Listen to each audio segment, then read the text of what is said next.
നമസ്കാരം, സന്തോഷ് പണ്ഡിറ്റ് ഷോയിലേക്ക് സ്വാഗതം. ഈ കേരള സംസ്ഥാന വീഡിയോ ആയിട്ട് കുറേ കടക്കണിയിലാണ്. അതിനാൽ കുറച്ച് കടമൊക്കെ ഇടാൻ വേണ്ടിയിട്ട് കേന്ദ്രത്തെ സമീപിച്ചു. പക്ഷേ കേന്ദ്രം പൈസ കൊടുക്കുന്നില്ല. അങ്ങനെയുള്ള ഇതിപ്പോൾ അവസാനം നമ്മൾ കേട്ടത് ഒരു 13,000 കോടി 50,000 കോടിയാണ് നമുക്ക് ആവശ്യം ഈ മാർച്ച് മാസം. പക്ഷേ 13,000 കോടി കേരളത്തിന് കിട്ടും. അതോടെ താൽക്കാലികമായി കേരളത്തിലെ സാമ്പത്തിക പ്രശ്നങ്ങൾ തീരും എന്നൊരു വാർത്ത കണ്ടു.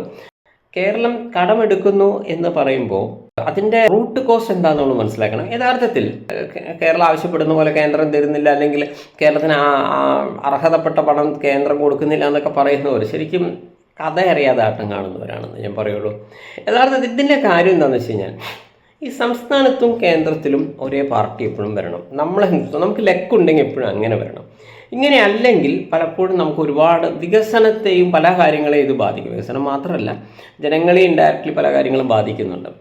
ഞാൻ പറയുന്നത് ഇപ്പം 1-2 എക്സാമ്പിളിലൂടെ പറയാം. അതായത് കേന്ദ്രം ഒരു ഹെഡ് ഓഫീസ് ആണെങ്കിൽ, ഒരു സംസ്ഥാനം എന്ന് പറയുന്നത് ഒരു ബ്രാഞ്ച് ഓഫീസാണ്. അൾട്ടിമേറ്റായിട്ട് കേന്ദ്രത്തിൻ്റെ നിയമങ്ങളെ കേന്ദ്രത്തിനും ഏത് സംസ്ഥാനത്തിനും ഫോളോ ചെയ്യാൻ പറ്റുള്ളൂ.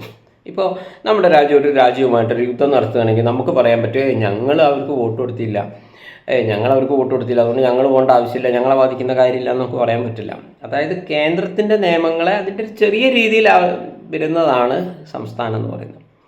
പക്ഷേ സംസ്ഥാനത്ത് ഒരു പാർട്ടി, നമ്മളെ ജനാധിപത്യ രീതി പ്രകാരം വരുമ്പോൾ സംസ്ഥാനത്തൊരു പാർട്ടിയും കേന്ദ്രത്തിൽ വേറൊരു പാർട്ടിയും വരുമ്പോൾ പലപ്പോഴും സംസ്ഥാനത്തിൻ്റെ വികസനത്തെ ബാധിക്കാൻ സാധ്യതയുണ്ട്. കേന്ദ്രം പാരവയ്ക്കുന്നു എന്നല്ല, അതിൻ്റെ 1-2 എക്സാമ്പിളൂടെ ഞാൻ പറയാം. ഇപ്പോൾ ഇന്ത്യ നമുക്കറിയാൻ പറ്റും പലതരത്തിലുള്ള വൈവിധ്യങ്ങളുടെ ഒരു നാടാണ്. പല തരത്തിലുള്ള ജാതിയായാലും മതമായാലും ഗോത്ര സ്ഥലങ്ങളായാലും ഒക്കെ പല വ്യത്യാസങ്ങളുണ്ട്. അപ്പോൾ ഒരു എക്സാമ്പിൾ എനിക്ക് നേരിട്ട് അറിയാവുന്ന ഒരു കാര്യമാണ്. കേന്ദ്രത്തിന് ഒരുപാട് ഫണ്ടുണ്ട്. ഇപ്പോൾ ഒരു ഫണ്ട് എങ്ങനെ വരും വെച്ച് കഴിഞ്ഞാൽ, ഒരു 6 മീറ്റർ വീതിയുള്ള പഞ്ചായത്ത് റോഡിന് ഒരു ഫണ്ട് ഉണ്ട് എന്ന് സങ്കല്പിച്ചു. പക്ഷേ ഇപ്പോൾ കേരളം പോലത്തെ ഒരു സ്ഥലത്ത് ഒരു പഞ്ചായത്ത് റോഡ് എന്ന് പറഞ്ഞാൽ 3 കിട്ടാൻ ബുദ്ധിമുട്ടാണ്. ആൾക്കാരോട് അടികൂടി വേണം മേടിക്കാൻ, കാരണം ജനസാന്ദ്രത കൂടുതലായതുകൊണ്ട്.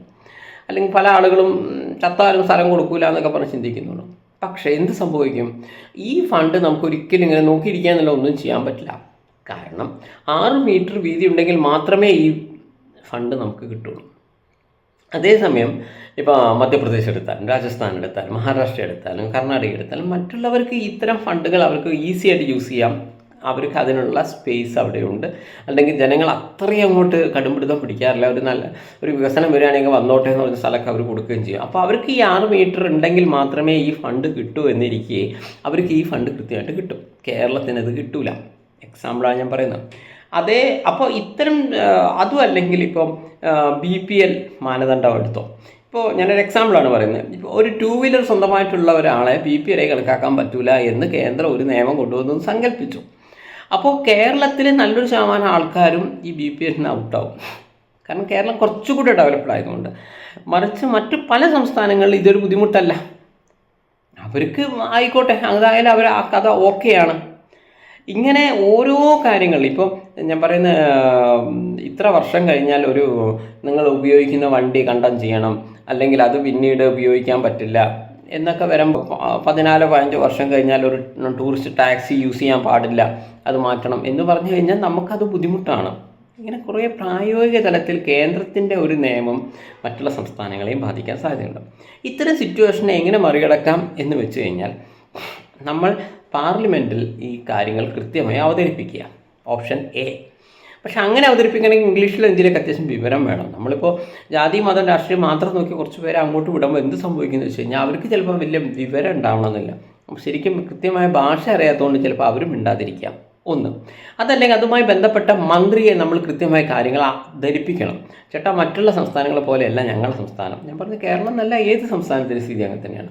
കാരണം അവരെ ബാധിക്കുന്ന കുറച്ച് പ്രശ്നങ്ങൾ വരും. കാരണം മറ്റുള്ള ആരെയും ബാധിക്കുന്നുമില്ല.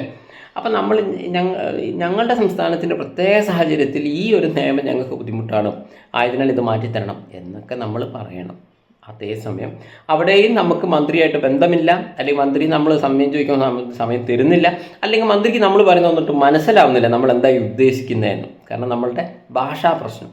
ഇവിടെയും എന്ത് സംഭവിക്കും? നമുക്ക് ഈ ഓർഡർ തിരുത്തിപ്പെടാൻ പറ്റില്ല. കാരണം ഇത്തരം ഓർഡറുകളിൽ സാധാരണഗതിയിൽ എന്ത് ചെയ്യാം, ഇന്ത്യയിൽ മുഴുവൻ ഈ നിയമമാണെങ്കിലും എക്സെപ്റ്റ് ഇന്ന സംസ്ഥാനങ്ങളിൽ ഇങ്ങനെ ഒരു എക്സെപ്ഷൻ കൊടുക്കാം. അപ്പോൾ അത് എവിടെ എങ്ങനെ വേണം, നമ്മുടെ സംസ്ഥാനവും കേന്ദ്രവും ഒരേ ആളാണ് ഭരിക്കുന്നതെങ്കിൽ നമുക്ക് എന്ത് ചെയ്യാം, നമുക്ക് ഈ വിഷയം കുറച്ചുകൂടെ അവരോട് സ്വതന്ത്രമായി അവതരിപ്പിക്കുകയും അവരതിനെ വളരെ മാക്സിമം പരിഗണനയോടെ ഈ വിഷയം അവർ കാണും. മറിച്ച് സംസ്ഥാനം വേറെ കേന്ദ്രം വേറെ ആണെങ്കിൽ അവരൊരിക്കലും ഒന്നാതിങ്ങനെ പ്രശ്നം വന്ന് ഓർക്കെ അവരനുഭവിച്ചോട്ടെ എന്ന് പറയും. നമുക്കിവിടെ മാക്സിമം ചെയ്യാവുന്ന കേന്ദ്രം അങ്ങനെ ചെയ്തു, കേന്ദ്രം ഇങ്ങനെ ചെയ്തു എന്ന് പറഞ്ഞ് നമുക്ക് വേണമെങ്കിൽ ഒരു ഹർത്താൽ നടത്താം, കുറച്ച് സമരം കൂട്ടാം. ഇപ്പോൾ സാമ്പത്തികമായിട്ട് നമ്മൾ ടൈറ്റ് ആവുന്നു, ശരി, ഞങ്ങൾക്ക് കടമെടുക്കാൻ സമ്മതിക്കുന്നില്ല അതുകൊണ്ടാണ് എന്ന് പറഞ്ഞ് നമുക്ക് വേണമെങ്കിൽ കുറച്ച് സമരമൊക്കെ സംഘടിപ്പിക്കാം. പക്ഷേ ഈ സമരം സംഘടിപ്പിച്ചു ശരി എല്ലാവരും കേന്ദ്രത്തിനെ കുറ്റം പറഞ്ഞു, വാട്ട് ഈസ് നെക്സ്റ്റ്? അടുത്ത സ്റ്റേജ് എന്താ? ഞങ്ങൾക്ക് ശമ്പളം തന്നേ പറ്റൂന്ന് എവിടെയുള്ളവർ പറയുള്ളൂ. അത് എവിടുന്ന് തരുന്നു എന്നുള്ളതൊക്കെ അൺഇമ്പോർട്ടൻ്റ് ആണ്. ഇങ്ങനെ വരുമ്പോൾ സംസ്ഥാനമാണ് ബുദ്ധിമുട്ടുന്നത്.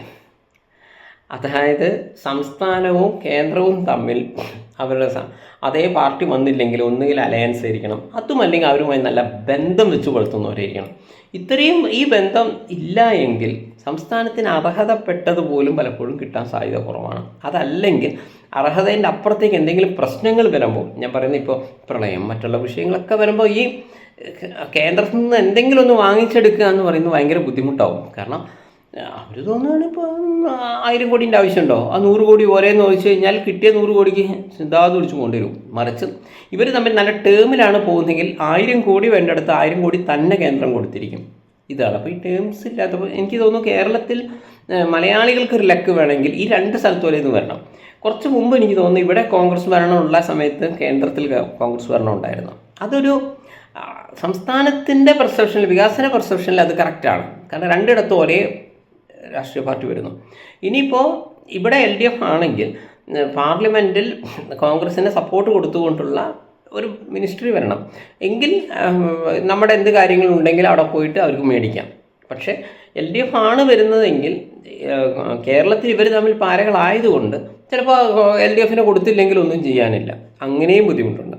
അതും അല്ലെങ്കിൽ അടുത്ത നിയമസഭയിൽ ഇവിടെ കോൺഗ്രസ് വരികയും ഇനി ഈ പാർലമെൻറ്റിൽ കോൺഗ്രസ് വരികയും ചെയ്തു കഴിഞ്ഞാൽ 2 സ്ഥലത്തും ഒരേ സർക്കാർ വന്നു എന്നുള്ളൊരു കാരണം കൊണ്ട് ഗുണം ചെയ്യും. ഇതൊന്നുമല്ലെങ്കിൽ നമ്മളുടെ വികസനത്തെ സീരിയസ് ആയിട്ടാണ് ബാധിക്കുന്നത്. നമുക്കത് ഒറ്റ നോട്ടത്തിൽ അത് മനസ്സിലാവുന്നില്ല എന്നേ ഉള്ളൂ. കാരണം എന്ത് സംഭവിക്കും, മറ്റുള്ള സംസ്ഥാനങ്ങൾ കൂടുതൽ സ്കോർ ചെയ്യും. കാരണം വലിയ ഫണ്ടാണ് കേന്ദ്രത്തിൻ്റെ ശരിക്കും ഉള്ളത്. ഇതിനെക്കുറിച്ചൊന്നും ഇവിടെ ചർച്ചയില്ല. അതുപോട്ടെ, കേന്ദ്രത്തിൻ്റെ ഫണ്ടുകൾ വളരെ നല്ല ഫണ്ടും ഇതാണ് വരുന്നത്. പക്ഷേ അതൊരിക്കലും നമുക്ക് ഒന്നുകിൽ അവർ പറയുന്ന ക്രൈറ്റീരിയ കേരളത്തിന് കൊടുക്കാൻ പറ്റുന്നില്ല. അങ്ങനെ വരുമ്പോൾ ഫണ്ട് മണക്കാൻ കിട്ടില്ല എന്നുള്ളതാണ് സത്യം. അത് മാറ്റി ഓർഡർ പറയാനുള്ള വിവരവും ഇല്ല.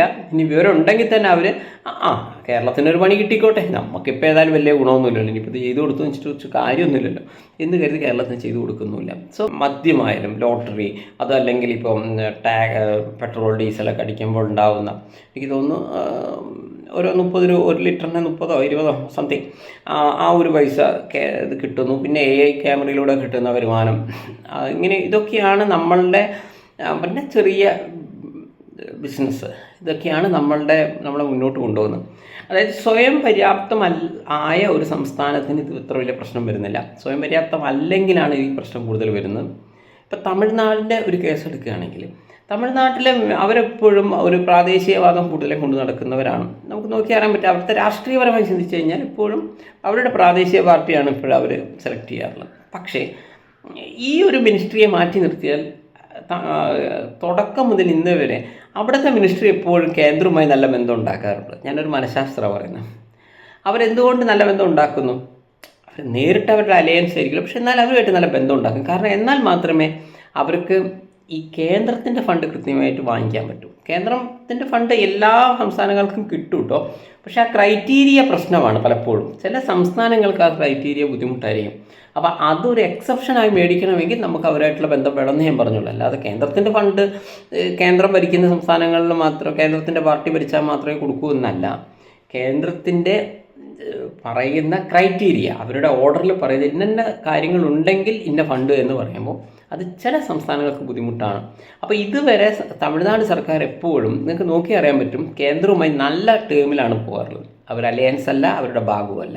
എന്നാൽ പോലും പക്ഷേ ഇപ്പോഴത്തെ മിനിസ്ട്രിയാണ് ഞാൻ ആദ്യമായിട്ട് കാണുന്നത്. തമിഴ്നാട് സർക്കാർ ഒരു കേന്ദ്രവുമായി ഒരു കേരളത്തിൻ്റെ സ്റ്റൈലിലാണ് കാര്യങ്ങൾ പോകുന്നത്. പക്ഷേ അത് ഭാവിയിൽ അവർക്ക് ബുദ്ധിമുട്ട് വരാൻ സാധ്യതയുണ്ട്. ഭാവിയിൽ കൊല്ലട്ടോ അതേസമയം നിങ്ങൾക്ക് നോക്കിയറിയാൻ പറ്റും, ഇപ്പോൾ പശ്ചിമ ബംഗാൾ, ആസാം, ത്രിപുര, മേഘാലയ, മണിപ്പൂർ ഈ ഏരിയ നോക്കുകയാണെങ്കിൽ മുമ്പൊന്നും ഈ ബി ജെ പിക്ക് വലിയൊരു വേരോട്ടം ഇല്ലാത്ത സ്ഥലങ്ങളായിരുന്നു. പക്ഷേ ഈ കഴിഞ്ഞ 10 വർഷത്തോളം എടുക്കുകയാണെങ്കിൽ പതുക്കെ അവരൊരു ബി ജെ പി മൈൻഡിലേക്ക് പോകുന്നു. എന്താണ് അതിൻ്റെ കാരണം?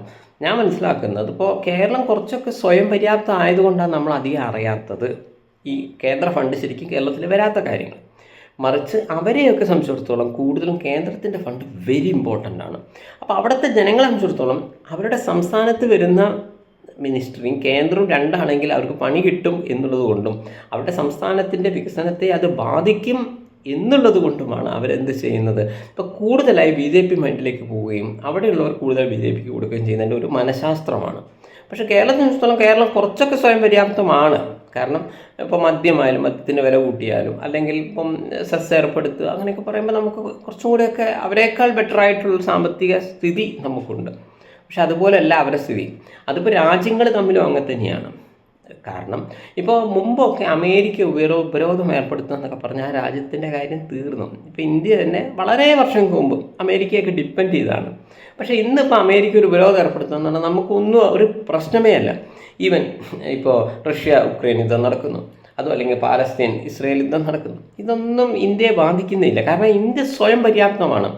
മറിച്ച് ഇപ്പോൾ മറ്റുള്ള എത്രയോ രാജ്യങ്ങൾ ശരിക്കും ബുദ്ധിമുട്ടുന്നുണ്ട്. കാരണം ഇപ്പോൾ ഉക്രൈനിൽ നിന്നൊക്കെയുള്ള ഗോതമ്പ് കിട്ടുന്നില്ല, അത് കിട്ടുന്നില്ല, അല്ലെങ്കിൽ കപ്പൽ ഗതാഗതത്തെ ബാധിക്കുന്നുണ്ട്, കപ്പൽ തലതിരിഞ്ഞാണ് പോകുന്നത്, ഹൂറികൾ കപ്പലിനെ ആക്രമിക്കുന്നു, ഇങ്ങനെയുള്ള പല സംഭവങ്ങളും നടക്കുമ്പോൾ ശരിക്കും പറഞ്ഞാൽ യൂറോപ്പിലും അമേരിക്കയിലും ഒക്കെ വില കയറ്റം കൂടി വരുന്നുണ്ട്.